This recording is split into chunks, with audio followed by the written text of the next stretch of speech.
have a Watersmith's mixer tap in our kitchen, which was bought from Screwfix, and I understand that Watersmith is one of their own brands, and as you can see, it's dripping.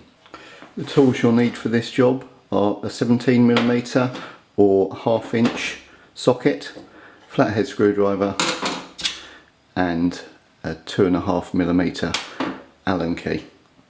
It's not immediately obvious looking at the tap how you can actually take it apart to be able to replace the valve. I've got 2 new ones to be able to put in.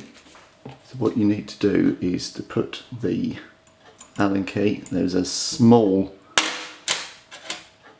Allen key hole just underneath the bottom of the tap. If you turn the tap on, you'll be able to look at it from the other side and you'll be able to see it. This is the end of the handle, and you can see here that is the 2.5mm Allen socket that you just need to turn to be able to then remove the handle. To loosen it, that will then allow you to remove the handle on the side.